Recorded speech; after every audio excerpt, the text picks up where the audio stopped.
E atenção, Câmara de Vereadores aprovou um projeto de lei complementar que propõe novas diretrizes para o funcionamento dos depósitos de sucatas de Ribeirão Preto. Opa, será que vai mudar alguma coisa? Os furtos de fios são constantes na cidade. E agora o que chama a atenção é que os postes de iluminação da Avenida Jerônimo Gonçalves, que você está vendo aí, viraram alvo dos ladrões. A prefeitura não tem um levantamento da quantidade de postes levados. Acompanhe a reportagem. O poste de iluminação fica numa das mais movimentadas e importantes avenidas de Ribeirão Preto. Mas esse aqui não serve para nada. É que a fiação foi furtada da maioria deles. Em alguns casos, até o próprio poste foi levado.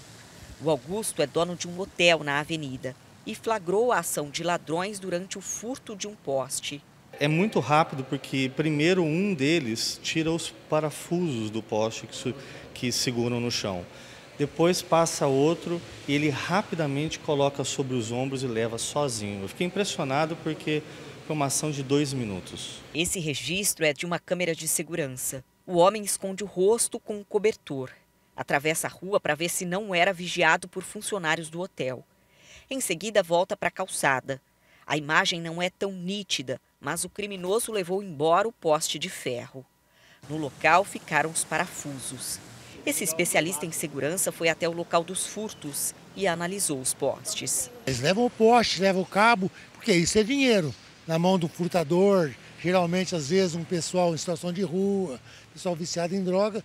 Qualquer pequeno valor para eles é muito. Só que o prejuízo que eles causam é muito grande para a sociedade. Os furtos de postes públicos na região central viraram pauta na Câmara de Vereadores. No começo do mês, os parlamentares aprovaram um projeto de lei complementar que propõe novas diretrizes para o funcionamento dos depósitos de sucatas, que agem como receptadores. E eu entendo que nós temos um problema de saúde pública, com a pessoa em situação de rua, com o usuário de droga, que precisa ser combatido. Mas nós temos também uma situação de crime, de quem recebe isso, o receptador, aquele cara que compra produtos furtados. O projeto prevê uma mudança no expediente desses comércios, que deixariam de atender 24 horas e passariam a funcionar em horário semelhante ao comercial, além de outras exigências. Ela já vem para estabelecer, por exemplo, que esses locais não funcionem mais 24 horas. Eles vão ter horário de abrir e de fechar. O horário máximo de funcionamento de um ferro velho vai ser 19 horas. E nós apresentamos uma emenda, juntamente com o vereador Renato Zuccolotto, apresentamos uma emenda para 3 ações. A primeira, uma câmera filmando 24 horas a entrada e saída. E essas imagens têm que ficar armazenadas por 3 meses. Segunda, todo o material que for apreendido, ele pode ser vendido e revertido para um fundo municipal de segurança pública. E terceiro, toda multa que for aplicada a empresas clandestinas também poderão ser utilizadas no fundo de segurança pública. Esse fundo pode comprar equipamentos para a guarda, para a polícia militar e também pode pagar aquela chamada atividade delegada. Para o especialista em segurança, a iniciativa pode funcionar, desde que seja acompanhada de uma fiscalização frequente e rigorosa. Nem todos os depósitos o pessoal trabalha errado, mas alguns trabalham errado. Então, deveria se focar o trabalho em cima do receptador, porque o problema que ele causa é muito grande. O receptador é que alimenta o furtador. E como seria mais fácil trabalhar no receptador? Porque é um número bem menor do que de furtador, né? Nós sabemos disso. O receptador, nas mais das vezes, ele é identificado até com facilidade, porque ele tem endereço fixo.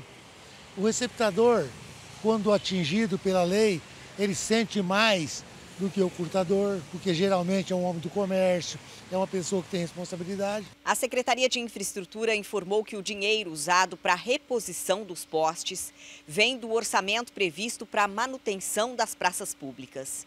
Disse ainda que não há um número exato de quantos postes foram levados, mas apontou que em 2021 foi preciso recolocar 7 em menos de um ano. O Hotel do Augusto foi fundado pela família dele há mais de 100 anos. Com o passar do tempo, o empresário viu a região virar cenário de abandono. Nós, empresários do centro e os moradores do centro de uma maneira geral, estamos muito tristes com a situação da Jerônimo Gonçalves. Essa não é uma avenida qualquer. A cidade, ela começou aqui enquanto cidade, se identificando como cidade. Essas águas aqui no meio é o córrego, é o Ribeirão Preto, que deu o nome à cidade.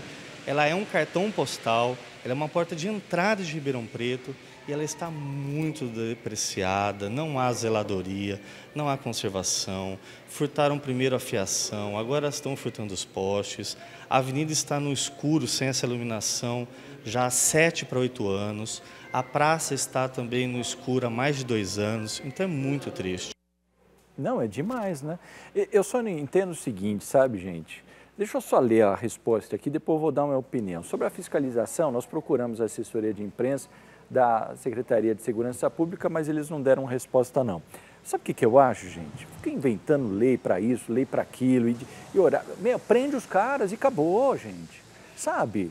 Prende os caras e acabou. Começa a colocar lei o seguinte: furtou escola, pena dobrada, furtou poste, pena triplicada. E assim vai, gente. Tem que ter lei assim. Fala com os seus senadores, deputados e começa a mudar a lei. Ah, agora o horário vai ser assim. Isso vai melhorar? Vai nada. O cara que é criminoso, o cara vai arrumar um jeito de atender na calada da noite, vai continuar vendendo. Então, assim, fazer lei, lei tem um monte, né? Mas para cumprir essa lei que é difícil, que a gente já sabe disso. Então, é cadeia, cara. Só assim resolve, não é?